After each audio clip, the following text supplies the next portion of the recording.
live point இருக்கு. So we'll start.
Sharade pahi mam Shankara raksha mam Sharade pahi mam Shankara raksha mam Sharade pahi mam Shankara raksha mam Sharade pahi mam Shankara raksha mam Sharade pahi mam Shankara raksha mam Sharade pahi mam Shankara raksha mam Sharade pahi mam Shankara raksha mam Sharade pahi mam Shankara Sharade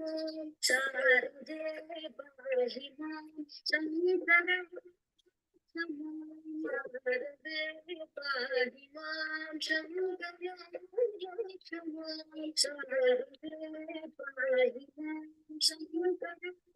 mam Shankara raksha mam Sharade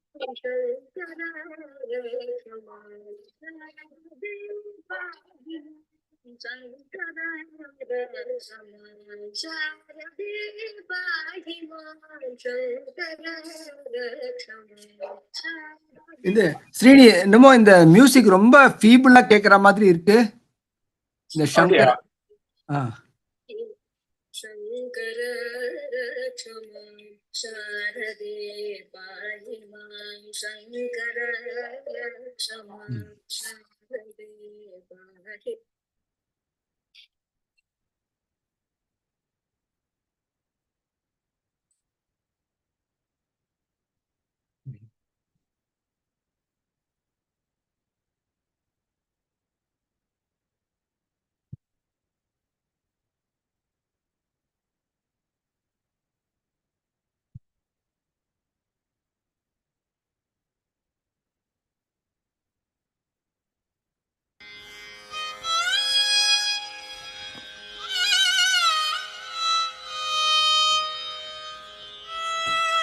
Welcome Sivaram. We are just starting. Thank you sir. நான் இப்பதான் வீட்டுக்குள்ள வந்தேன். உடனே நான்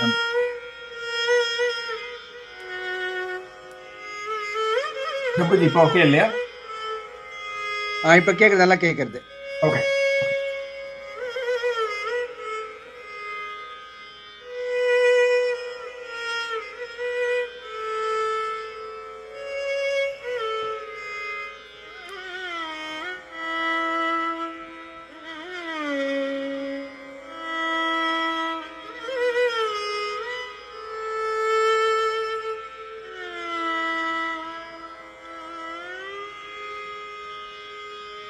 Sharade pahi mam Shankara raksha mam Sharade pahi mam Shankara raksha mam Sharade pahi mam Shankara raksha mam Sharade pahi mam Shankara raksha mam Sharade pahi mam Shankara raksha mam Sharade pahi mam Shankara raksha mam Sharade pahi mam Shankara raksha mam Sharade pahi mam Shankara raksha mam शारदे पाहि मां शङ्कर रक्ष मां शारदे पाहि मां शङ्कर रक्ष मां शारदे पाहि मां शङ्कर रक्ष मां शारदे पाहि मां शङ्कर रक्ष मां शारदे पाहि मां शङ्कर रक्ष मां शारदे पाहि मां शङ्कर रक्ष मां शारदे पाहि मां शङ्कर रक्ष मां शारदे पाहि मां शङ्कर रक्ष मां शारदे पाहि मां शङ्कर रक्ष मां शारदे पाहि मां शङ्कर रक्ष माम्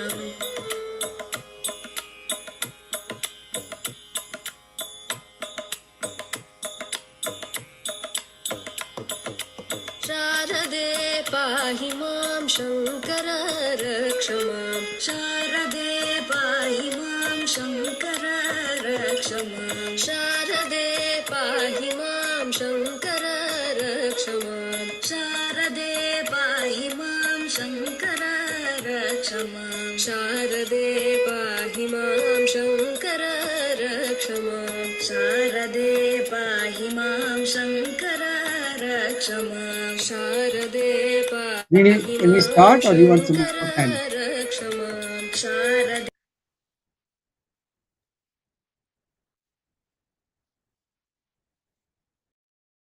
Okay, everything is going. Sure. Hari Om everyone. Om Shri Ganeshaya Namaha. Sharada Sharadamboja Vadana Vadanambuje Sarvata Sarvatasmakam Sannidhin Kriyat Sadashiva Samarambam Shankaracharya Madhyamam Asmadacharya Paryantam Mande Guru Paramparam Om Bharati Karunapatram Bharati Padabhushanam Bharati Padamarudam Bharati Tirthamashraye Vidya Vinaya Sampannam Vetaraham Vivehinam Vande Vedanta Tattvagyam Vidushekara Bharatim Om Sadguru Charanarvindabhyam Namaha. Jamuji, please. Go ahead and get started. Namaskaram to all. We're going to start continuing our monthly session on Dharma Shastra and Nyaya Shastra. Let me start with Storm's prayers. Shuklam Bharadaram Vishtam Shashivarnam Sadarbhujam Prasannavadanam Dhyayechra Vignopashante Vakratunda Mahakaya Kodichiri Samaprabha Nirvignam Kurume Deva Sarva Karyesh Sarvadam Sadashiva Shamarambam Shankaracharya Madhyamam Asmadacharya Paryantam Vande Gurum Paramparam Guru Brahma Guru Vishnu Guru Deva Maheshwaram Guru Sakshat Parambrahma Tasmai Sri Gurave Namah Sruti Smriti Puranana Malayam Karunalayam Amami Bhagavat Padam Shankaram Loka Shankaram Harigi Om Shri Guru Bhyo Namah. So in the monthly lectures, we have been covering slokas from Manusmriti, and we covered the first chapter and the second chapter we are currently on. We have covered a few sessions on the second chapter. All our recordings are in the YouTube, and in fact, most people follow them after the lectures in the YouTube. So if you want, the Vande Vidya Shankaram has all the previous lectures. So if you want to have a continuity of what has happened so far. And usually we do the Dharma Shastra lecture for 30-40 minutes, and Padmanabhan Ji from Chicago does the Nyaya Shastra. So this month is currently unavailable due to some personal commitments. So I will also cover a little bit of the Nyaya Shastra after the Dharma Shastra part is over. So with that introduction, I'm going to start with the sloka number 144. Srinji, if you can project the Manusmriti slokas. Sloka number 144 is what we discussed last time, and I will just recapitulate it this time, and then we will go to a few slokas. We try to cover around 20 to 25 slokas every month. These are all small slokas with a lot of guidance on the conduct of life in this earth.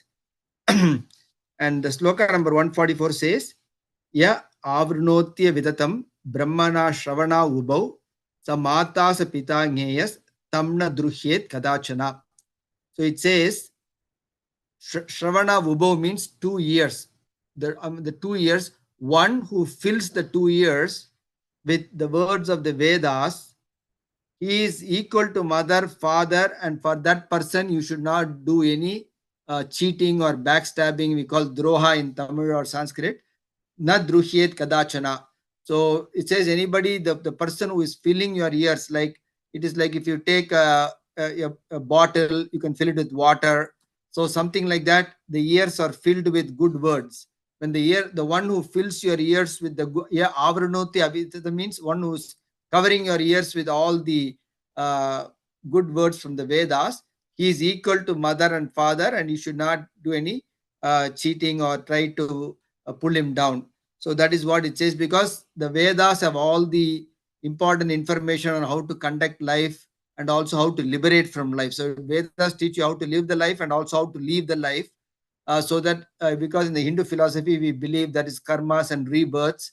And only if you overcome these karmas, you can overcome the rebirths. You also have to gain the knowledge also. So that is the importance of the Vedic words. So anybody who teaches it should be given respect. That's what Manu is telling in that statement. Let's go to sloka number 145. Upadhyayan, and then after the end, we'll have some time for questions. If you have any questions, you can write it down or keep it, and we can discuss at the end of after the slokas have been covered for today. Sloka number 145 is Upadhyayan Dashacharya Acharyanam Shatam Pita Sahasram tu Pitrun Mata Gauravena Adirichyate. Upadhyayan Dashacharya Acharyanam Shatam Pita Sahasram tu Pitrun Mata Gauravena Adirichyate. It is easy to understand. Manu has already given the definition of what a Upadhyaya is and Acharya is. Acharya is the one who not only does the Upanayanam ceremony, he teaches the Vedas and how to live the life, but also teaches the Ragasyas, which is the Upanishad teaching, which gives you the liberation. That is Acharya. Whereas Upadhyaya is one for money, does a little bit of teaching of Vedas or Puranas, anything like that. They are called like the minor teachers, not who are really geared for moksha for you, but teaches you some small knowledge. They are called Upadhyaya. Compared to Upadhyaya, 10 times. 10 Upadhyayas is equal to 1 Acharya. So Acharya, 10 Upadhyayas. So Acharya is like 10 times greater than the Upadhyaya. Acharyanam Shatam Pita. The father is 100 times greater than the Acharya. Sahasram tu Pitrun Mata. The mother is 1000 times greater than the father. So he's giving Upadhyaya, Acharya is greater than Upadhyaya, father is greater than the Acharya, and mother is greater than the father. In terms, Gauravena Adirichyati means you should, Gauravam means give them respect or treat them like that much times more with respect or courtesy. But as we go along, Madhu is going to change his statement a little bit as we go along down. He will come to the bottom and say Acharya is the highest, because one who tells you how to get liberated and gives you the moksha jnana, he is superior to everybody else. That also will come as we discuss further. But at least this is for the general conduct of life. You should have this practical points. And then comes sloka number 146. Utpadaka Brahmadatror Gariyan Brahmadah Pita Brahmajanmahi Viprasya Pretya Cheha Cha Shashwatam. Utpadaka Brahmadatror Gariyan Brahmadah Pita Brahmajanmahi Viprasya Pretya Cheha Cha Shashwatam. So here it says that Brahma Janmahi Viprasya, for the person, for a Brahmana, and Manu will give also all the sequence in future slokas too. The most important thing is to get the Upanayana and learn the Vedas. That is how the Vipra Janma also comes. Just because you are born in a Brahmana family doesn't mean you are a Brahmana, or a Kshatriya, you doesn't become a Kshatriya. Only after the Upanayana ceremony is done and you are learned in the Vedas, you become a Dvijan or the next level. And the one who gets you this, so one who does the Upanayana for you and teaches the Vedas and other things, he is supposed to be greater. Gariyan means waiter. Gariyasi means waiter. Garima, Lahima, we say two terms. Garima means weight. Lahima means light. So when it is heavy weight, we call Gariyan. Gariyan Brahmadaha Pita. He is even greater than the father, it says. One who does this Gayatri Mantra Upadesam and also who teaches you all these, the Brahmadatra means the teaching of the Vedas. That person is Gariyan Brahmadaha Pita. The one who teaches is greater than the is more weightier than the father, because only after this, pretya chahiya cha shashvadam. Manu uses the Lord term, in this life and after this life. Cha iha means in this life. Pretya means after this life.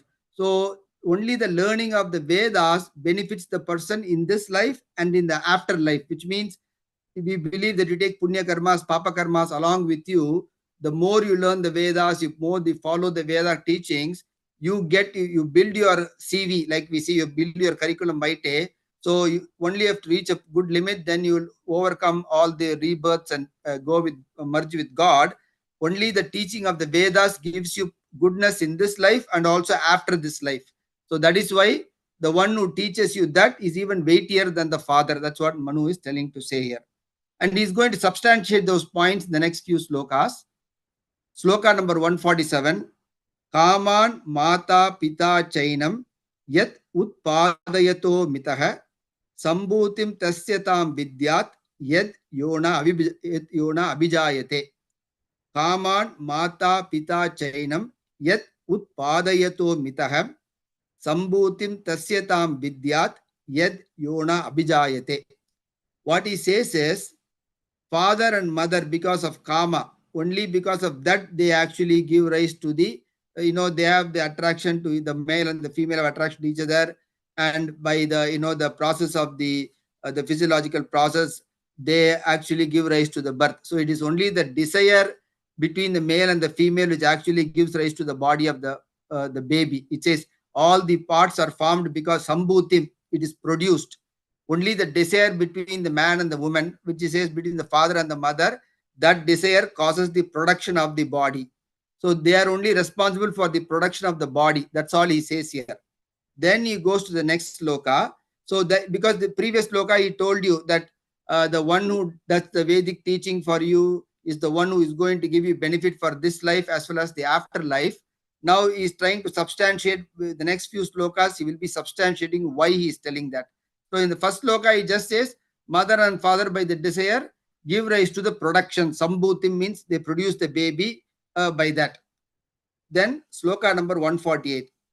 Acharyas twasyayam jatim vidivad veda paragaha utpadayati savitriya sa satya sa ajara amara. Acharyas twasyayam jatim vidivad veda paragaha utpadayati savitriya sa satya sa ajara amara. So it uses the two terms, satya sa ajara amara. Jara mrityu. There are two terms which will very often come in our slokas, jara and mrityu. Jara means old age. Mrityu means death. Ajara means no old age. Amrityu, amritya or amara is no death. So no death and no old age. So jara mrityu opposite is ajara amara. So this only because he is trying to tell Savitriya. Savitri is again the name for the Gayatri mantra. Only one who is regularly doing this Gayatri mantra, that person, and who was also the extension of the Gayatri mantra is also Veda Pargaha, also learning in the Vedas. Those are the two things will make you not old age, no death. So no old age and no death for this. So you get immortality. We say, asatoma asatgameya, tamasoma jyodirgaya, mrityorma amritam gameya, om shanti shanti shanti. From mrityu, take me to amritam. From death, take me to deathless or eternal state. So the ajara amara state comes only for the person who knows the Gayatri, Savitri and the Vedic teachings. So that is why Acharyas twasyayam jatim.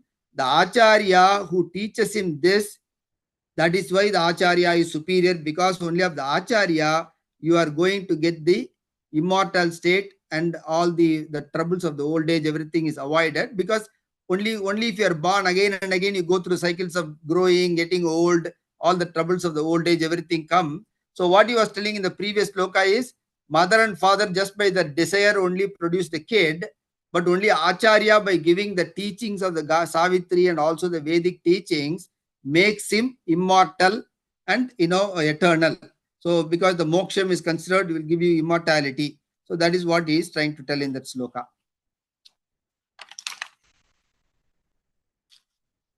So the more important thing is the spiritual teachings. I mean, we all of us All of us learn science, economics, computer science, all these are there, medical science, computer science, finance, economics, but these teachings are not going to give you immortality. They may give you benefit in this world. You can get more richer, you can enjoy more pleasures, but only if you have these things, you can reach the state of immortality. The Vedic teachings alone can give you the immortality.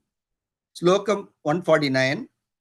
Alpam va bahuva yasya shrutasya upakaroti yaham tam apiha gurum vidyash shruti upakriyeya taya.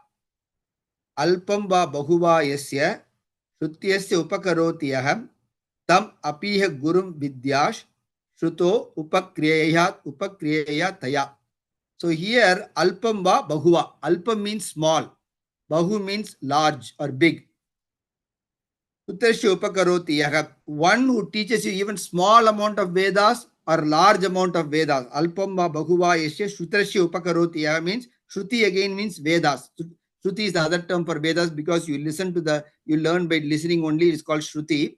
Vedas are also called Shruti. They are also called Brahma. Sometimes even Veda, though Brahman represents the Supreme Lord, sometimes Brahman also represents the Vedas.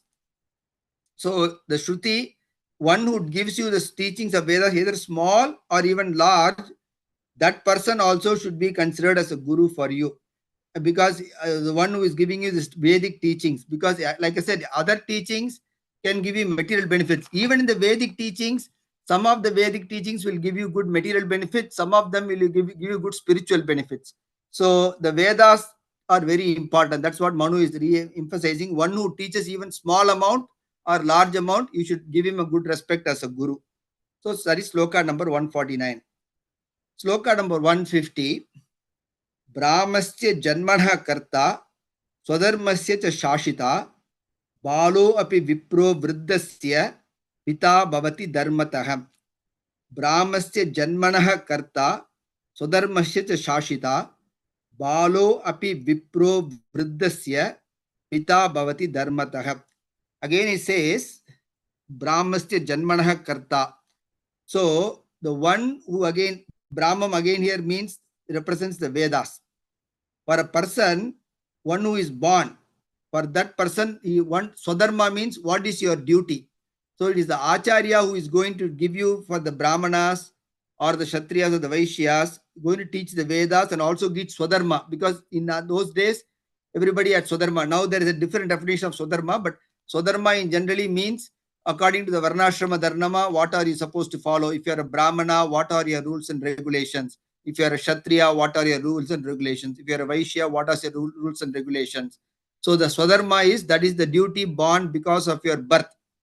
Now the definition is duty come because of what is your, your gunas, that is also another definition which has come in the Kali Yuga. But the original definition is Swadharma means what is the duty according to your birth. Those duties somebody is have to teach you. The one who is teaching you all those teaching, balo api vipro vriddasya. Even if that person is a small person, bala means small pai, vriddha means old. So even if you are old, the person who is teaching you is much younger, that younger person should be considered as your father, pita bhavati dharmatah. That by dharma, the person who is teaching you all these good things, even if he is bala, he is bala and you are vriddha. Vriddha is the opposite, means old age. Bala this means even the person who is teaching you small and you are older, the smaller person should be considered, or the younger person should be considered as pita bhavati dharmatah. So that's what it is telling again. So you can see that the tail of the trend of the talk is Manu is kind of re-emphasizing the learning is very important, and that too the Vedic learning is very important.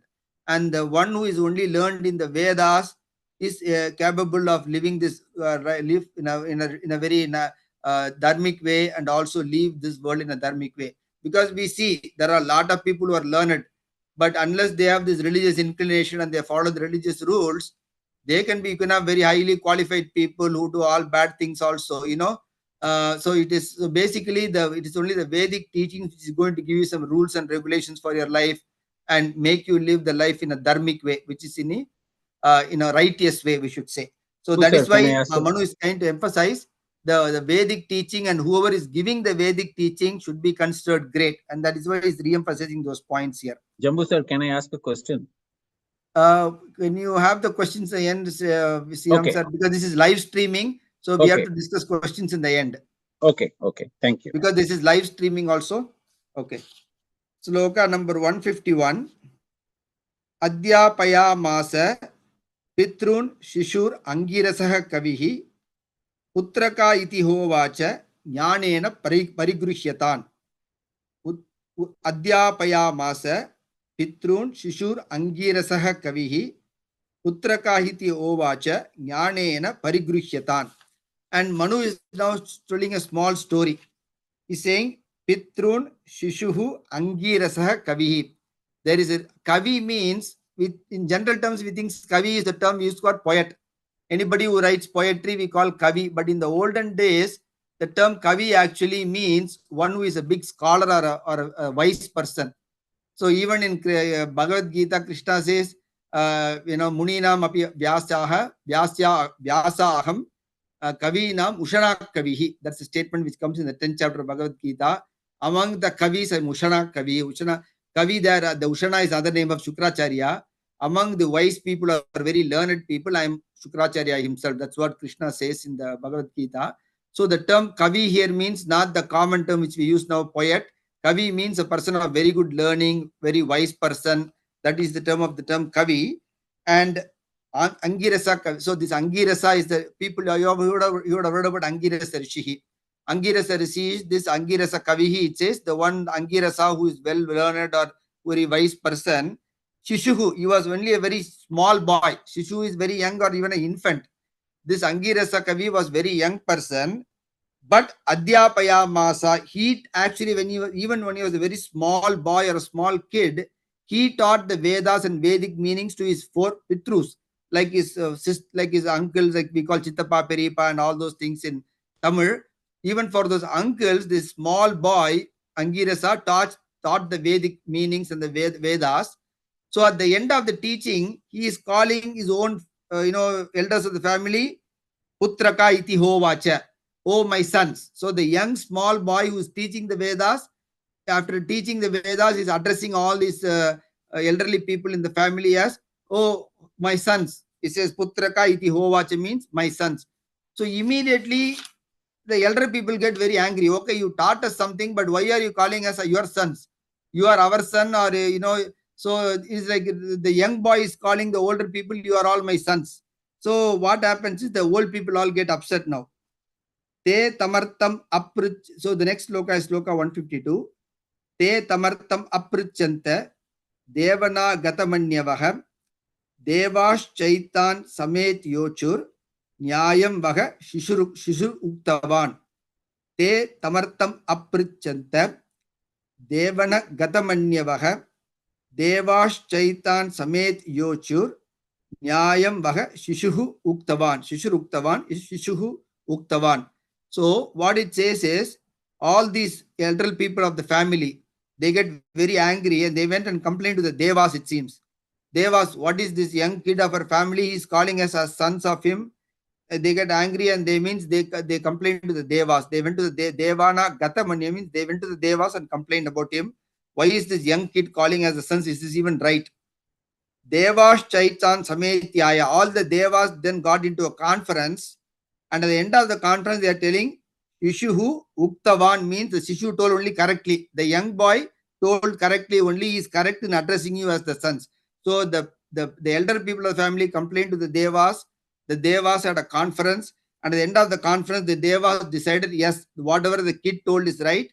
He is right in calling you the sons. So basically, this is the sloka number before, when Manu was telling the sloka about 150, he said, even if you are a young kid, and the other person is old person, the young kid teaches the old person becomes the son of the young person. Pitaha dharmataha, it says. So to reiterate that, is giving this example from the Puranic teachings, and this is what the Devas, so Devas themselves agree, even if you are a small boy and you are teaching the Vedic teachings, you can call the other people as your sons. So that is what it is trying to mean here. Sloka number 153. Agyo bhavati vai balaham, pita bhavati mantradaham, agyam hi balam ityahuhu, pitet evatu mantradam. Agyo bhavati vai balaham, pita bhavati mantradaham, agyam hi balam ityaguhu, pitet evatu mantradam. He is now giving another definition. Agyanam, jnanam. He is using the term agyo. Agyo means agyanam, which is ignorance. One who is ignorant should be considered as a bala, which means young person. Pita bhavati mantradaha, one who knows all the mantras. So mantras means the Vedic mantras and their meanings and all the teachings. He should be called the father. So the ignorant person should be called bala, irrespective of age. You can be 78 years old, 80 years old. But if you are ignorant of the Vedic teachings, you can be called as a child. And the one who is well versed in all the Vedic mantras can be called the pita. And is reiterating the same point. It is right, agyam hi bala mityahu, to call the ignorant person as a bala is correct. And pite devatu mantradam, and the pita mantradam means one who is master of the mantras can be called father. Is just reiterating the sentence again, that even other people agree with that. That's what Manu is telling. So again, the same concept. So that is the greatness of the Hindu religion. We just don't give importance to the age, the learning, the conduct, they all are important. So even if you are a young person, if you are of high learning and of good conduct, you should be respected. We see all the time. You see sannyasis, for example, Sringeri Acharya, the Vidhushekara Bharati Swami girl is much younger. But you will see people who are 8 years old go and do namaskarams to him because he is a very learned person. He's got a good conduct, all the divine qualities. So those were the importance given. So the age was not a consideration. The age was important, but age alone was not given the consideration. The learning, the conduct, everything was given consideration. And those are things which Manu is trying to reiterate in these statements. He's telling, if you are ignorant, you are a child. If you know the mantras, you are a father. That's kind of the bottom line he's telling. Sloka number 154. This will reiterate the same point. Na hayanairna, na palitairna, vittena na bandhubihi. Rishayash chakrire dharmam, yo anuchanaha, sano mahan. Na hayanair, na palitair, na vittena, na bandhubihi. Rishayash chakrire dharmam, yo anuchanaha, sano mahan. So Manu is giving the definition. Hayanair, palitair, vittam, bandhu is using 4 terms. Hayanair means old age. Palitair means gray hair. You get a lot of white hair in your head, because generally we say one who has got white hair is a very elderly person. You know, now even young persons get white hair, but if you have a lot of gray hair, that is the term means gray. One who has gray hair means elderly person or very experienced senior person. So he's telling one is just age wise. Otherwise, because you have lot of gray hair or you have lot of money, vittam means wealth, or you are just a relative of so and so person. So you can say, oh, I am the relative of this great Acharya, I am the relative of this so and so person. Not just because you are old age, just because you have gray hair, just because you have lot of wealth, and just because you have relative of so and so does not mean. He said na means no. Old age is not a criteria. Gray hair is not a criteria. Wealth is not a criteria. Being related to so and so is not a criteria. Rishesh chakrire dharmam yo anuchanaha sano mahan. One, the Rishiyas have decided, all the Rishis have all decided the person who knows anuchanaha means one who can teach the Vedas, not only learn the Vedas, but teach the Vedas. That person should be considered a Mahan, a great person. So he's teaching again. This is again the Rishis conference. The Rishis have all come together and they have decided one who can even teach the Vedas, he should be considered a Mahan. So just because old age or gray hair or wealth or so and so relation, they don't count. Even the Rishis agree. So previously he said Devas agreed. Remember the previous sloka, he said all the Devas had a conference and they agreed. The kid is right in calling you as sons. Now he's telling even the Rishis have agreed on this point, that one who is able to teach the Vedas, he should be considered a Mahan. Sloka number 155. Vipranam jnanato jaishtyam, kshatriyanam tu viryataham, vaishyanam dhanyadanatah, shudranam eva janmatah. Vipranam jnanato jaishtyam, kshatriyanam tu viryataham, vaishyanam dhanyadanatah, shudranam eva janmatah. He's giving a very specific definition here. Vipra means Brahmanas, because Dvija and Vipra, Dvija means twice born. Brahmana, Kshatriyas, Vaishyas in the old age, all the three had the Upanayanam, the Punal, they all had them. So they were all called Dvijas. Only the Shudras did not have the Upanayanam ceremony. So the three other castes were called the Dvijas. Vipra is specifically Brahmanas. When Manu says Dvija, it would include Brahmana, Kshatriya and Vaishya. But when Manu says Vipra, it usually means only the Brahmana. One who has got the sacred thread as well as who is well versed in the Vedas, he is only called a Vipra. And one who is not only well versed in the Vedas but knows the entire meaning of the Vedas, he is called a Shotriya. And one who is not only well versed of the meaning of the Vedas but who can directly see God, he is called a Brahmanishta. So you start with a Dvija. From Dvija, you get the Upanayanam, you become a Vipra by learning all the Vedas, and by knowing the internal meaning of the Vedas, you become the Shotriya, and by knowing the internal meaning of Vedas, you know how to meditate and you see God, you become a Brahmanishta.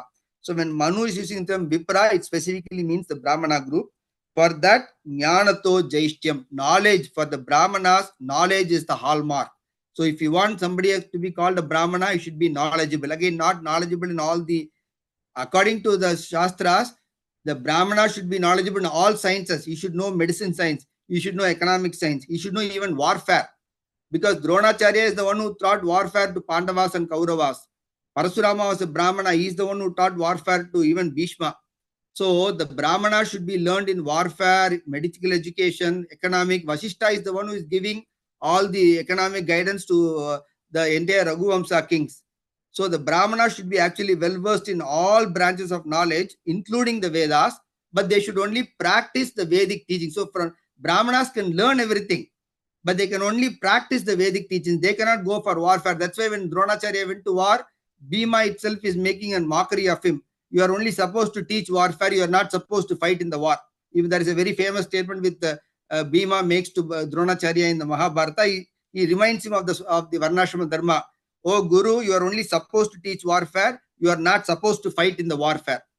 So the Brahmanas are supposed to know everything. All branches of learning they need to know. Economics, finance, medicine, warfare, politics, everything they should know. But in terms, they can teach all of them. They can learn all of them and they can teach all of them. But in their practice, they can only follow the Vedic teachings. Like they could do the yajnas and the danas and all the karmas mentioned in the Vedas. That's only a Brahmana should do. So for the Brahmana, jnanam, knowledge is the important thing. Kshatriyanam, viryataha. For the Kshatriyas, virya means the bravery and courage. That is more important. Vaishyanam, dhanya dhanataha. The Vaishya should be having lot of wealth and grains. So if you are a good big Vaishya, you should have a lot of wealth and like all the rice, all wheat and all those grains, you should have plenty. Shudranam eva janmataha. For the Shudras, old age is considered great. So if you have a Shudra 90 years old, he can be given respect. So that is Manu has even mentioned in the previous slokas. Shudras greatness comes, they are the only group. Age is, if the older the person, they should get more respect. Only for that group, he says age is a criteria for respect. For Brahmanas, knowledge. For the Kshatriyas, bravery and courage. For the Vaishyas, wealth and grains. And for the Sudras, the age is the criteria for giving respect or giving higher category for them. So you want to say the one of the who is the best Brahmana means one who is very knowledgeable and one who has got the good conduct, he's got the best Brahmana. So that is kind of he's giving you some benchmarks. Sloka number 156. Na tena vriddho bhavati ena asi palitam shiraha yova yuva ap adiyanas tam devam staviram viduhu. Na tena vriddho bhavati ena asya palitam shiraha yovai yuva api adiyanas tam devaha staviram viduhu. Again is reiterating the point. Na vriddho. Now he again used the term vriddho. Palitam shiraha means grey hair. Again he is using the two terms. Just because you are old in age or just because you have grey hair, you are not considered big. Yo vai yuva api adiyanas. Yuva means young. Yuva means youth or very young person, 15, 20-year-old. You call the yuva a very young person. Even if you are very young, api adiyanas means you have learned all the Vedas. The Devas call you Devahas Taviram Viduhu. They consider him is the older one. Vidu means again older person. So just because you are old in terms of your number of years you have lived on the earth, or because you have gray hair, you cannot be considered an elderly person. According to the Devas, even if you are young but you are well versed in the Vedas, you should be called a senior person. So the seniority comes again by the learning. Manu is re-emphasizing that. Sloka number 157. Yata kashtamayo hasti, yata charmamayo mrigaha, yascha vipro anadiyanas, rayaste nama bibrati. Yata kashtamayo hasti, yata charmamayo mrigaha, yascha vipro anadiyanas, rayaste nama bibrati. This is little bit very, very telling statement. Kashtamayo hasti, charmamayo mrigaha, Vipro and Adiyanas. Those are three things. Trayas is used. These three, he says, Trayaste Nama Bibrati means these three are only for namesake, which means they are not considered to be real. Kashtamayo Hasti means, Hasti is one of the Sanskrit terms for elephant. Mrigaha is again a term for deer, the animal deer which you can see. Mriga are all different terms. So mrigam is a common term for animal, but in Sanskrit, mridaha means deer. So kashtamayo hasti means elephant made out of wood. We also buy from the stores to keep in our showcase wooden elephants. Kashtamayo hasti means an elephant made out of wood. Charmamayo mrigaha means one which is made of skin. Sometimes people keep deer skin in their house, or they have a stuffed deer. You have a deer skin and you stuff something inside, and you create an artificial deer. You will see that in some people's have they are the stuffed animals, which means the skin is real, but inside the skin they stuff it and they create an artificial animal. So he says the deer which is made up of just skin, or the elephant which is made up of just wood. Vipro and Adiyas means one, the Vipra means the Brahmana who is not learned in the Vedas. Adiyas and Adiyas. So he says all the three, wooden elephant, deer made out of skin, and the Vipra Brahmana who is not learned in the Vedas are only namesake. Brahmana, elephant, or deer, they are not realities. So you will still say it's an elephant, but you say it's only wood. It's not a real elephant, it's a wooden elephant. That is the same thing is trying to emphasize by an example. All these three are only namesake elephant, deer, or Brahmana. In reality, they are not elephant, deer, or Brahmana. That's what he's trying to tell in the sloka number 157. Sloka number 158. Yata shando affalaha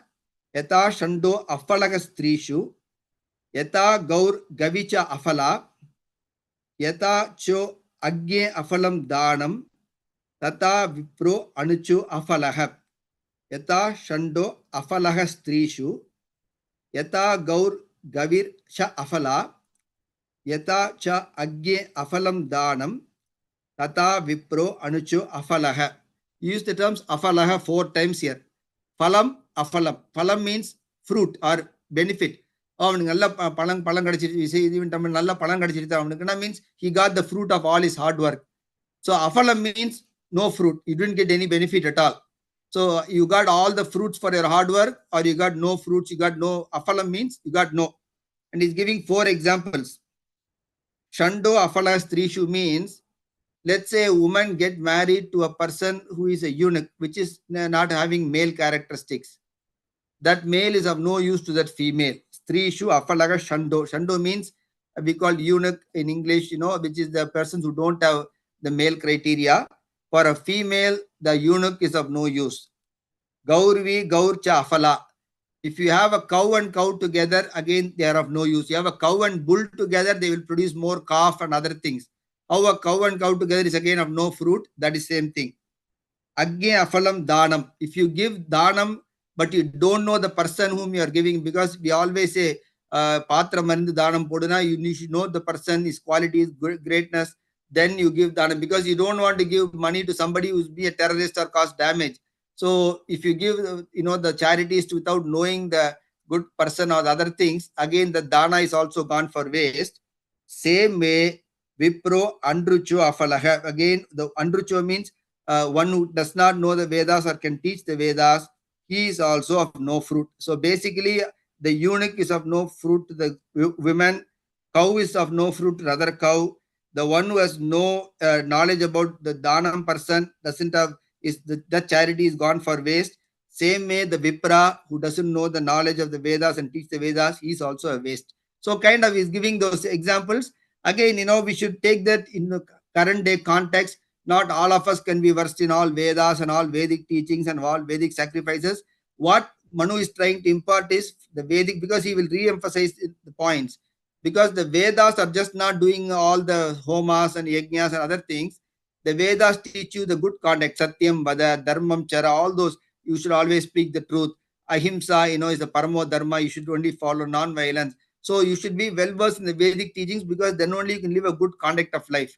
And only by good conduct of life and knowledge only you can live a good life as well as get liberation. So that is what we should take. That doesn't mean we should take, all of us should know all the Vedas. Do we know the good conduct of life as mentioned in the Vedas? Do we know all the basic principles which are there? What should we do to live, and how do we can leave the earth? So those are the things which you should be knowing. That's kind of what he is trying to hint. Yeah, like I said, if you know economics or medical science, you can become a good economist. You can even increase the economy of your country. But that doesn't mean all of the country people will be good people. You can be a rich people, but doesn't mean you're good people. So only by following the conduct appropriate in the Vedas, you become a good person or a dharmic person. So that is why Manu is giving so much importance to the learning. And even in the Vedas themselves says, there is, if you read Shiksha Valli, it is like 10 things you will say. I will learn this. I will Swadhyayan ma pramadaha. I should not forget learning. And it will tell, I want to learn this, learn this. There are 10 learnings which the Shiksha Valli will tell, I should learn this every day. So that is kind of what it is mentioned here. The next sloka is Ahimsaiva Bhutanam Karyam Shreyo Anushashanam Vak Shaivam Madurash Lakshna Prayojya Dharma Michata. Ahimsaiva Bhutanam Karyam Shreyo Anushashanam Vak Shaivam Madurash Lakshna Prayojya Dharma Michata. Now he is trying to tell how one should teach the Vedas or the meaning of the Vedas. Ahimsa. He should not do any injury. Just because I'm teaching you, I cannot hit you or make you do all mean kind of work, torture you. So ahimsa, the person who is teaching, Anushasana means one who is giving all those teaching or good teaching. Shreyo Anushasana means all the good teaching. Shreya means all the good things. One who is teaching all these good things and how to live the life, he should first be non-injurious. He should not cause injury to the person who is learning.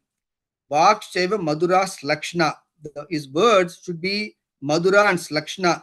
Slakshna and Madura means pleasing and also compassionate. So the words, and that's how Dharma Michata, you should teach Dharmam that way. So practice non-injury, use nice, pleasant words, also you use compassionate words, and with all this, the person, Anushashanam, Shreyo Anushashanam means you should teach all the good things to the other people. So now he is giving guidance to the teacher. I'll do sloka number 160 and probably we'll stop with that today, and then we'll move to the Nyaya Shastra part. Yasya vak manasi shuddhe samyak gupte cha sarvada savai sarvam avapnoti vedanto upagatam phalam. Yasya vak manasi shuddhe samyak gupte cha sarvada savai sarvam avapnoti vedanto upagatam phalam. So what he says is Vang Manasi Shuddhe. Both his mind and his speech should be pure. Shuddhe means pure. The person should have a pure mind and a pure speech. Samyak Gupte Sarvadame. Samyak means one who is balanced. So he doesn't get too emotional, good or bad. The person who has got a pure heart and a pure mind and a pure speech and who is always balanced and he follows all the teachings according to the Vedas, Savai Sarvam Avapnoti. He will get everything what the Vedas says. Savai Sarvam Avapnoti Vedantu Bhagatam Phalam. Whatever the benefits the Vedas are telling, one who is following this purity of speech, purity of mind, balance, and with that he is teaching and educating others, that person will get everything mentioned in the Vedas. So that is what the sloka number 160 is telling. So I think I will stop with sloka number 160 today. And for the Manusmriti, normally if Padmanabhan Ji is here, he would continue with the Nyaya Shastra lecture. So since he is not here, I will do a little bit of the Nyaya Shastra lecture too today, continuation of the last part. And we will, and then probably another 20 minutes or so, and then we will go to the question sessions after that. So you can take this off, Sriniji. So coming to the Nyaya Shastra part, last time, we spoke about, I was giving, Padmanabhan Ji is like I'm doing from Manusmriti. Padmanabhan Ji is doing a talk from the Tarka Sangraha. Tarka Sangraha is a book written by Annam Bhatta. It's a very small book and it was very lately, like written just a couple of centuries ago. So it is one of the, but it's like a beginner book. It is like alphabet. What is Nyaya Shastra and what are the basics of Nyaya Shastra? That is what the Tarka Sangraha. So he's starting with that basic book. It is like the ABCD book. For the kids, you start with ABCD, then only you go to other things. The Tarka Sangraha is like more like ABC Nyaya Shastra. And Nyaya Shastra here means the science of logic. The term Nyaya Shastra in our Hindu religion means it is not Nyaya means Dharmam Nyayam is there, but the Nyaya here means science of logic. And again, all of these come under darshanas like Nyaya, Vaisheshika, Samkhya, Yoga, Mimamsa, and Vedanta.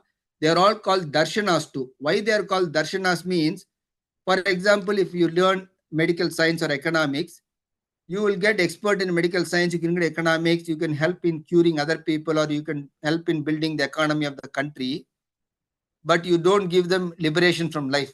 The moksha doesn't come by learning economics or medical science.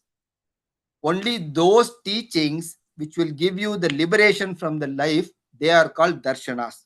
So that is what even Mahaperiyava gives a very nice definition in his Devatan Kural. But basically the bottom line is anything which helps you how to get liberated from this earthly life, no rebirth, attain moksha, they are all called darshanas. So the Nyaya Shastra, though it is a science of logic, it also shows a way how to get liberated from life. Same thing Vaisheshika, though it talks about atomic science, it also talks about liberation from life. Sankhya, though it talks about the different categories, what is the universe made up of, it also talks about how to get liberation. Yoga, again, those it talks about mind and body, how to control the mind, everything. The ultimate goal is how to get liberation. Mimamsa, again, just doing the Vedic karmas, following the Vedic karmas, not learning anything, but just doing karmas. But they are also a way by just doing karmas also you can get liberation. So Mimamsa is also considered darshana. And Vedanta is the best darshana. Basically learning the Upanishads and the Bhagavad Gita and all that stuff and gaining knowledge. And knowledge combined with meditation, gaining knowledge, that is also. So Vedanta is the real darshana. According to Adi Shankara, though there is Nyaya, Vaisheshika, Sankhya, Yoga, Mimamsa, though they call themselves as darshanas, according to Adi Shankara, only Vedanta is the real darshana. So Vedanta is the sixth one. And according to Adi Shankara, but he says, to be a good Vedantist, you should know all the above. So Adi Shankara's teaching is, just because he claims Vedanta is the one which gives you liberation and is the real darshana, everything else, he said, they can be called darshana. It is like the elephant made of a wood.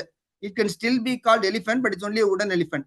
Same way, everything else can be called darshana, but Vedanta is the real darshana. But then he says, but to be a good Vedantist, you should know Nyaya, Vaisheshika, Sankhya, Yoga, and Mimamsa. So that is how Adi Shankara ties them together, and importance of learning. And that's also Ramanujacharya also agrees. And that is why we call us Padavakya Prabhana Shastra, means all the Gurujis, even whether it's Sringeri Guruji or Kanchi or even the Vaishnava Gurujis, they call us Padavakya Prabhana. Paramahamsa Parivrajaka Acharya means Padashastra is grammar, Vakya Shastra is Mimamsa, Pramana Shastra is Nyaya Shastra. So science of logic, though Nyaya Shastra predominantly deals with science of logic and debate, it also shows a way of liberation. That is why it's called a Nyaya Darshana. Same thing, Vaisheshika, though it teaches about atomic science, it also teaches about liberation.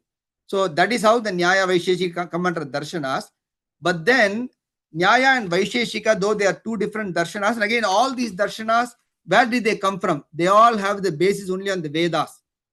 Some rishis, for example, Gautama Rishi, he only used the Vedas, and from the Vedas only he built the Nyaya Shastra.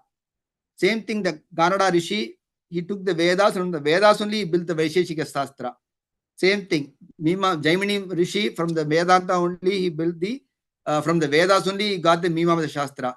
Same thing, Patanjali Maharishi only using the Upanishads and other things, he comes to the Yoga Shastra. So all of these only are on the basis only on the Vedas. That is why we accept all of them. We don't ignore Patanjali Rishi or we don't ignore Jaimini Rishi. We accept the teachings because they use only Vedas to get their points. So even Nyaya Shastra has the basis only in the Vedas. And Gautama Rishi is the one who developed the Nyaya Shastra from the Vedas. So this Gautama Rishi is the one, and the Vaisheshika is the one, the Kanada Rishi who got the Vaisheshika Shastra. The Nyaya and Vaisheshika have a lot of things in common. I was trying to cover this in the last month lecture, the evolution of the Nyaya Shastra, from where did it start and how it came to the current point.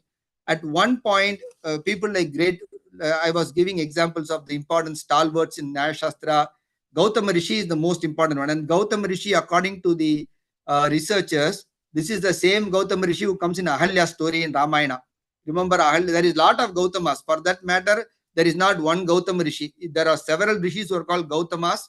And so just because there is Gautama, we means only the Gautama which we know very well is the Ramayana Gautama, which is the one, the husband of Ahalya. Then Ahalya has the affair with the Lord Indra, and then he gets the curse. Ahalya becomes a stone, and Lord Rama steps on the stone, and Ahalya comes back to life again. We know all this story. So this Gautama Rishi, the Ahalya's husband, is considered the founder of the Nyaya Shastra. And they are given a lot of proofs why. And then there are other Gautamas too, but they think this is the Gautama. And in fact, they have also located the place in Bihar, in Darbhanga district, where actually there is the Ahalya Moksha Sthalam is there, and where Gautama Maharishi has had his own ashrama, and he has done a lot of these Nyaya conferences, logic conferences. So he is the one who built the science of logic, and through logic, how to attain liberation. So the Nyaya Shastra covers 3 points. It teaches you the science of logic and debate. It teaches you the way of liberation. But then there is one thing in between. It also gives you an introduction of epistemology.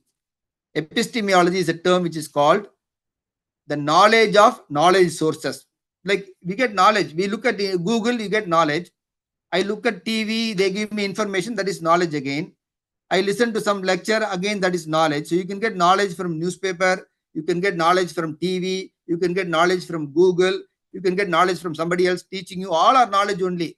But which is valid knowledge? That is the question. So that is what the Nyaya Shastra tries to do. That was one of the first things the Nyaya Shastra tries to define, which is valid knowledge, which is invalid knowledge. How do you verify the validity of knowledge? So knowledge is gained, but is this valid knowledge or invalid knowledge?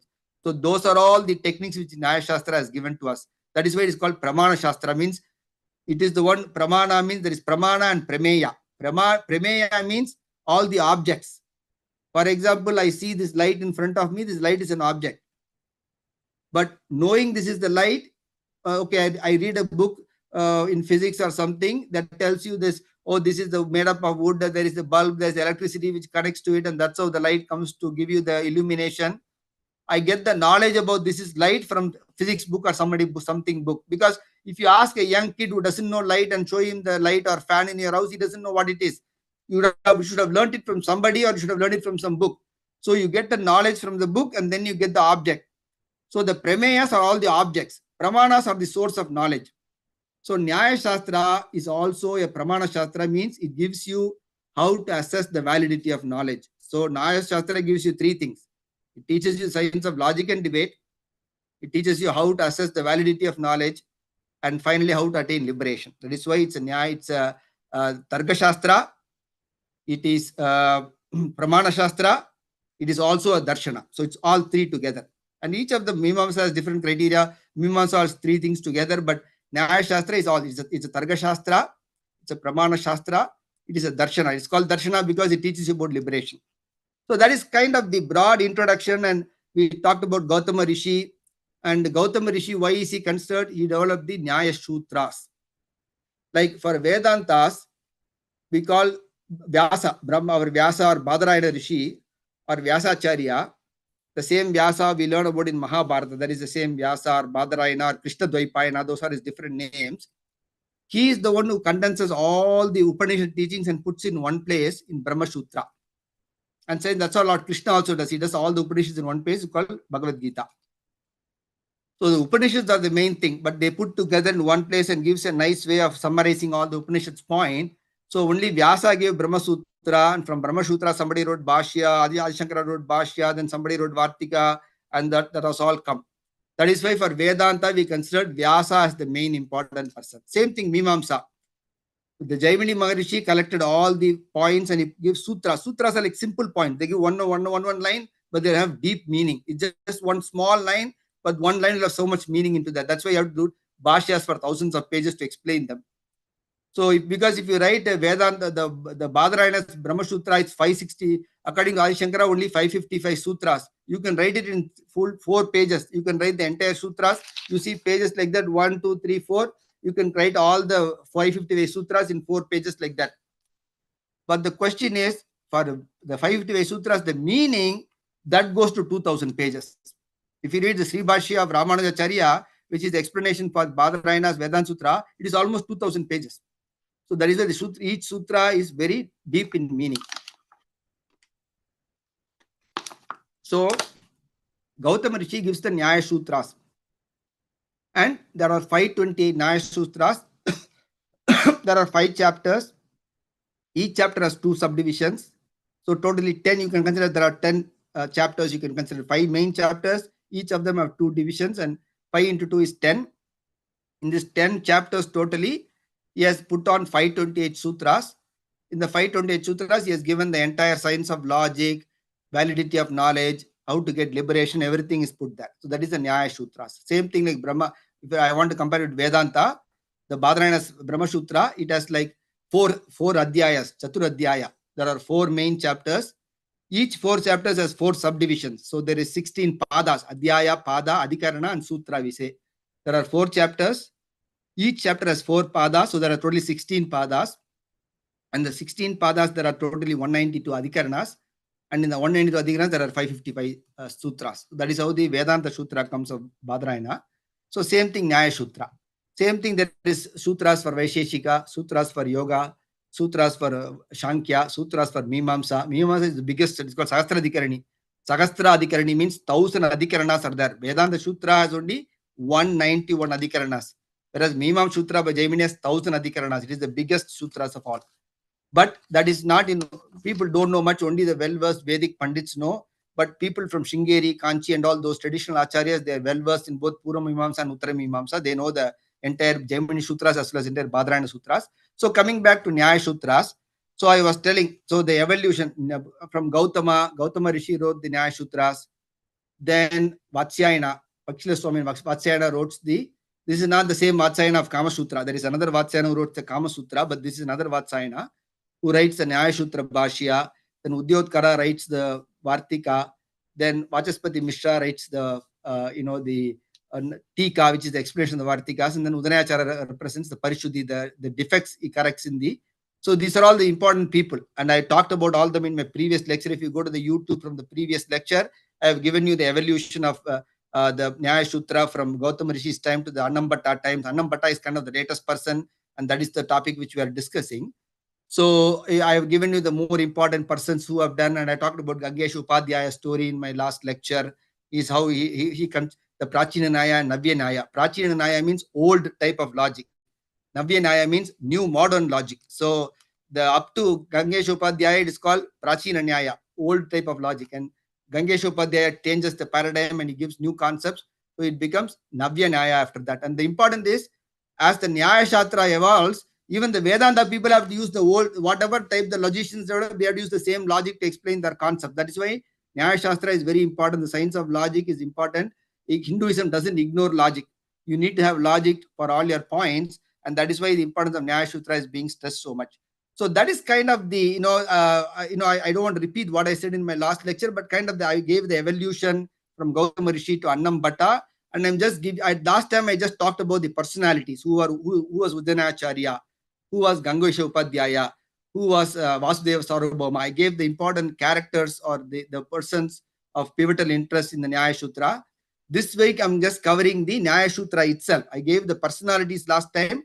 This time I'm trying to give you the broad outline of the Nyaya Sutras, and Gautama Rishi developed it, how much chapters it has and all that stuff. And out of this out of these 10 chapters, I will just give you a summary what each chapter discusses. So you know what it is. He first defines, in the first chapter, he defines pramanas and prameyas. Pramanas means sources of knowledge. Prameyas means all the objects. So what are the different sources of knowledge and what are the different objects you have to know? For example, I'm just giving an example. Google is a source of knowledge. TV news is a source of knowledge. Newspaper is a source of knowledge. These are all, I'm giving you some rough examples. These are all different sources of knowledge. Same way,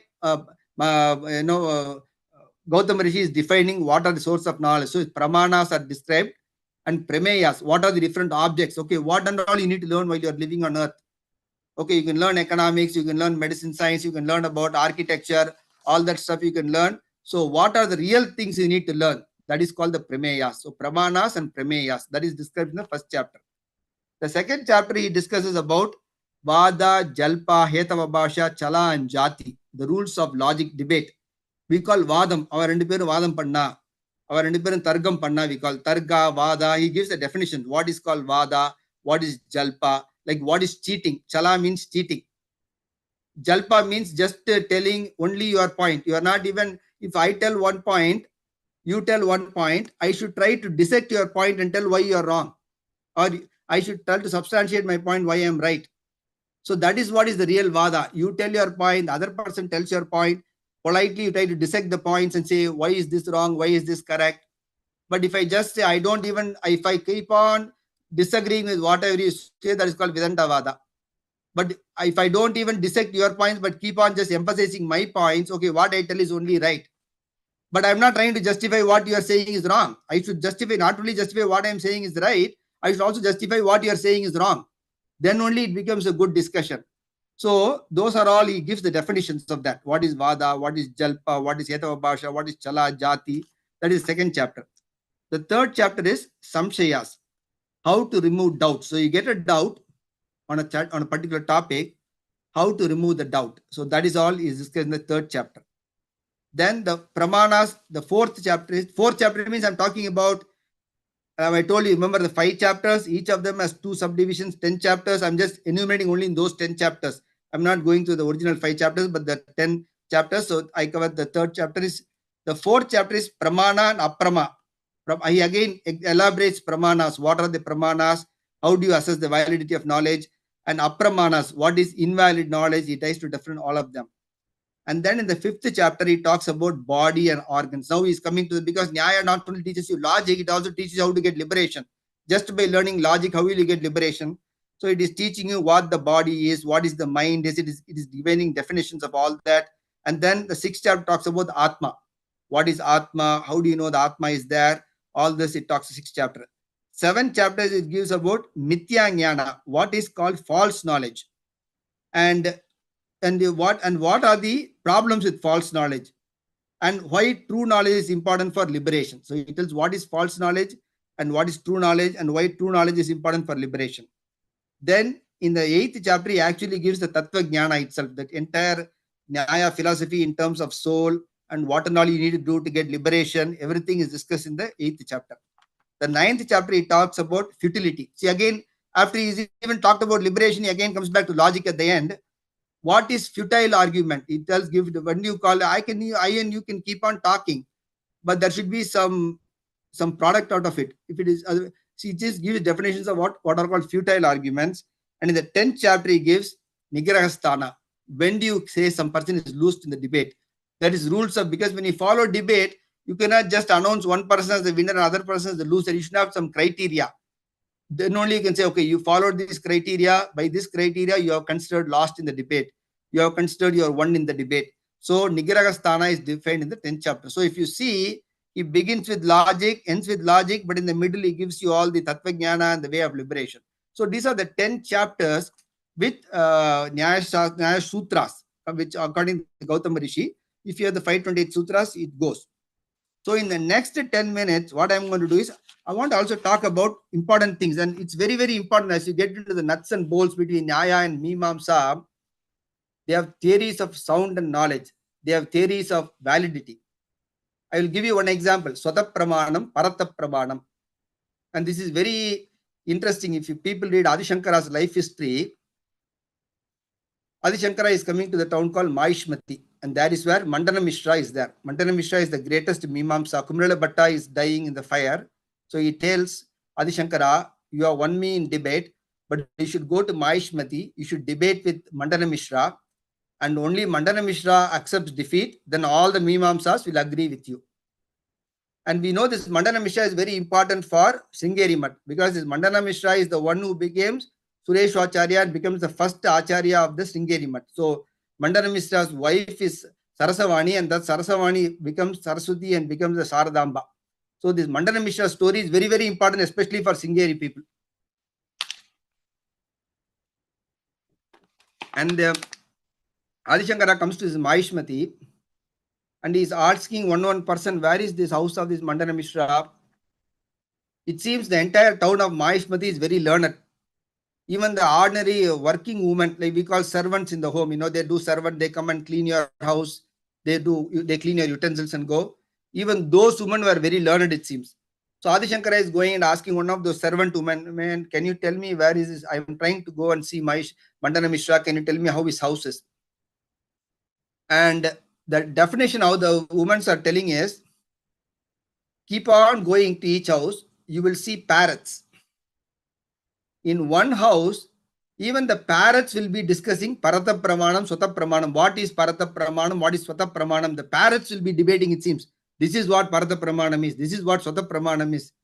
That house where the parrots are debating Parata Pramanam, Swata Pramanam, that is the house of Mandana Mishra. So basically, Mandana Mishra is so learned. There is so much of discussion going in his house.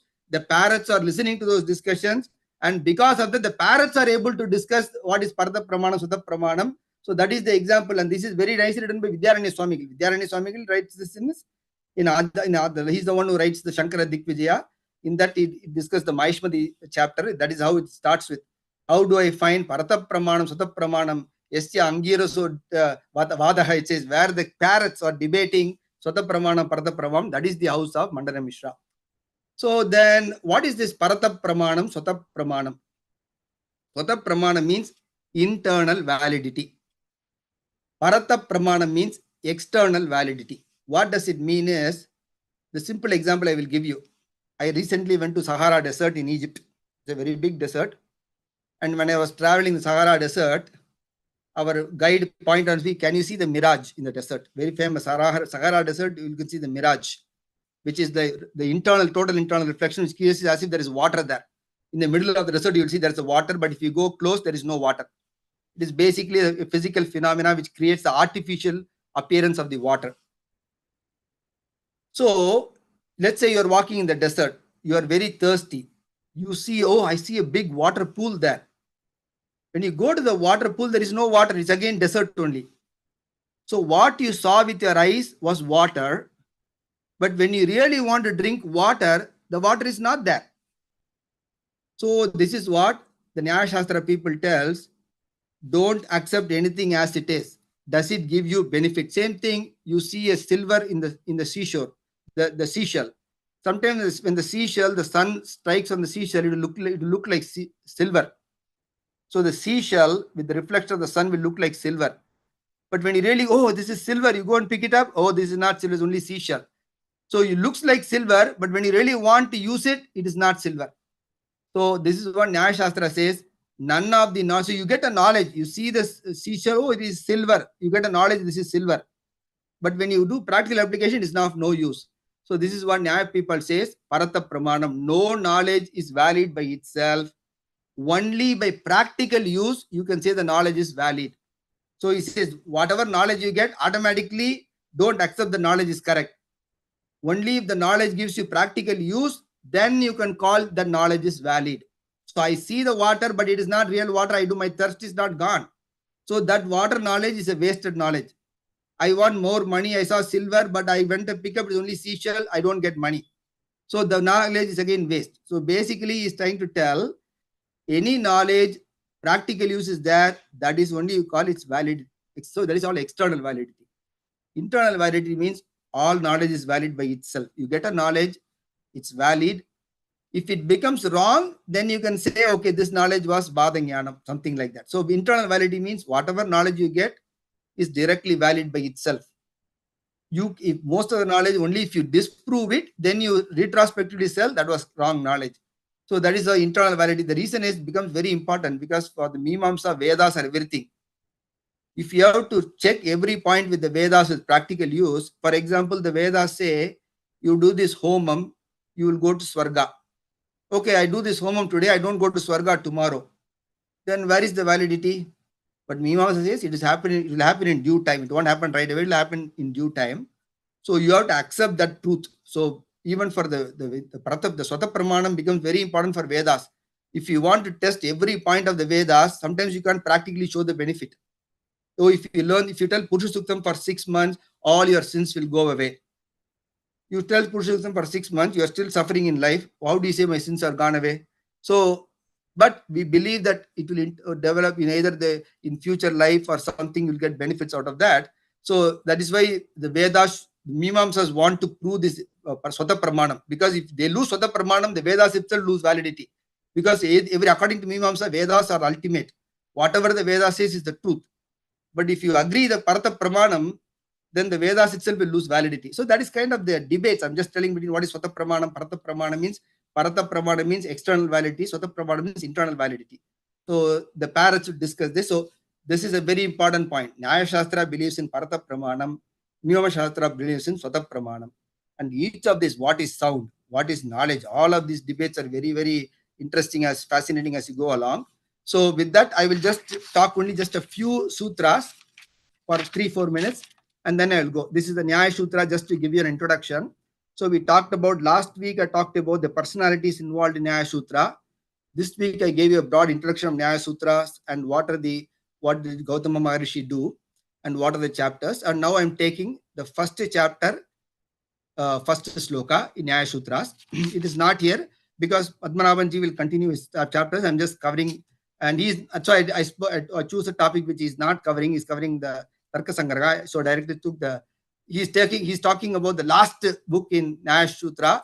I'm talking about the Nyaya Shastra. I'm talking about the first book in Nyaya Sutras, because that is from where only this book, everything came. So first sloka says, Pramana Prameya Samshaya Prayojana Drishtanta Siddhanta Avayava Tarka Nirnaya Vada Jalpa Vitanta Etava Bhasha Chala Jati Nigrahasthananam Tattvajnana Nishreyesha Adhigamaha. So it starts with what are the 16 things to be known. That is the first sloka itself in the Nyaya Sutra. Pramana, Prameya, Samshaya, Prayojana, Drishtanta, Siddhanta, Avayava, Tarka, Nirnaya, Vada, Jalpa, Vitanda, Etava Bhasha, Chala, Jati, Nigrahasthananam. 16 points. Tattvajnanam Nishreyesha Adhigamaha. One who knows all these 16 objects, he becomes Nishreyesha. He can go beyond this life, and he gets all benefits and he goes beyond this life. So he says you should know all these 16 things. And then the reason I'm telling the 16 things is when Padmanabhan Ji is talking about in Annam Bhatta's Tarka Sangraha, we call Sapta Padarthi: Dravya, Guna, Karma, Samavaya, Samanya, Vishesha, Abhava. Sapta Padarthi means only 7 things to be known. So the interesting thing is, I told you Nyaya and Vaisheshika were 2 darshanas, 2 different types. They were running parallelly. But after some people, as they learned more and more, especially Udayanacharya, he found, and he actually started the combining together. Okay, there is not much difference from Nyaya, Vaisheshika. Why should you have 2 different syllabus? Let's combine together. And after Udayanacharya's period, Shivaditya developed further, and after Gangesha period, it becomes merged. So there is no longer new separate Nyaya syllabus, Vaisheshika syllabus. For the last 7 to 8 centuries, there are merged syllabus. So Saptapadarthi comes from actually Vaisheshika. So what Padmanabhan Ji which mentioning in the Tarka Sangraha of Annam Bhatta is the Vaisheshika Saptapadarthi, because when the 2 merged, they begin to use some concepts from Vaisheshika. They used to use some concepts from Nyaya. So the Saptapadarthi comes from the Vaisheshika, whereas the 16 objects, what you have to know is actually Nyaya Shastra. That's why I listed those Nyaya, all those 16 things, what you have to know. And again, there is individual definition. So as you go through the sutras, you will define everything. Dukkha, Janma, Pravritti, Dosha, Mithya Jnananam, uttara upaye tad anantara apayad apavargaha. So he says dukkha, janma, pravritti, dosha, mithya jnananam uttara upaye tad anantara apayad apavargaha. So dukkha means pain, janma means birth, pravritti means activity, dosha means all the faults or mistakes, mithya jnana means wrong knowledge. All these 5 have to be successively eliminated. So he says, first eliminate misapprehension, mithya jnanam. So get what is, remove all your wrong knowledge, remove all your doshas, reduce your activities, avoid your birth. You can be pain-free, you get moksha. So he's telling the reverse order. Uttara Uttarapai means you start from reverse. So you start from false knowledge. How do you correct false knowledge? By correct knowledge. And by correct knowledge, you avoid false. By avoiding false, you do the correct activity. By doing that, you avoid birth. By avoiding birth, you will get released from pain. So he's giving the reverse order. That is how liberation comes. Then he says, Pratyaksha, Anumana, Upamana, Shabdaha, Pramanani. So he now defines what is Pramana. Because of the 16 objects, Pramana and Prameya are the first 2 things to be known. Pratyaksha means perception. Anumana means inference. Upamana means example.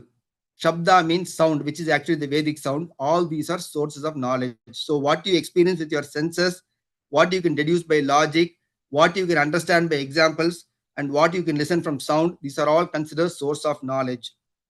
Then he says, Indriyartha Sannikarsha Utpannam Jnanam Avyapadesham Avyabhichari Vyavasayatmakam Pratyaksham. Indriyartha Sannikarsha Utpannam Jnanam Avyapadesham Avyabhichari Vyavasayatmakam Pratyaksham. He now gives you a definition of what is Pratyaksham. Indriyartha Sannikarsha Utpannam means 5 indriyas: eye, ear, nose, tongue, and skin. I touch something, I can know whether it's hot or cold. I taste something, I know whether it's sweet or salt. I can see something. So all these indriyas, by direct contact, so the eyes can see the mountain. But let's say there is a town behind the mountain, I cannot see it. So whatever the indriyas come into direct contact with the object, so the contact between the indriya and the artha. Indriya means your sense knowledge, your sensory organs, and the artha is the object. The direct contact between sensory organ and the object gives to a knowledge. That is called pratyaksham. But he adds 3 terms: avyapadesham, avyabhichari, vyavasayatmakam. I don't want to go into the details because I want to finish it, because pratyaksham again Padmanabhan is discussing. But he tells you, for example, I will give a simple example. What is avyapadesham only? Let's say me and Srinivasan ji are going to Toronto together. We are watching the Niagara Falls. Let's assume Srinivasan ji has got some blur vision that day. He's not able to see clear. He put some medicine in his eyes or something. He's coming with me and both of us are seeing the waterfalls. So even for him, his eye is seeing the waterfalls. For me also, my eye is seeing the waterfalls. But because of his blurriness, he's not able to see the waterfalls very clearly, though there is contact with his eye and the waterfalls. So I am telling to Srinivasan ji, there's a wonderful waterfalls. You see the horseshoe bend is there. He's not seeing it very clearly, but he is listening to what I say. Oh yeah, I see it. So avyapadesha means your knowledge should not come from other person. Though you are seeing it, you should be seeing it yourself, and the object and the India should be perfect contact with each other, and the knowledge comes. And again, I'm just giving what avyapadesha means. Upadesha means I am telling something. Av means I'm not telling. Without somebody telling, you are able to generate the knowledge yourself. So this is he goes into very specifics of what pratyaksham is. I'm just touching on the outline of that, and and he goes to definition of each of them in detail. So I'm going to stop with that. I just want you to give an idea of the what the Nyaya Sutras are covering. So just want to talk about Gautama Rishi, the organization of the Nyaya Sutras, and just the 5 important beginning sutras of the Nyaya Sutra. I just want to touch on and explain to you, like those are the concepts which are discussed there. And I'm going to stop with that today. Shriya Kantaya Kalyanam Dertinam Shri Venkatanivasaya Shri Vasaya Mangalam Mangalam Koshalendraya Mahaniye Gunapte Chakravarti Tanujaya Sarubhomaya Mangalam. Now we can go from the live mode, and if you have questions, we can discuss in the non-live mode.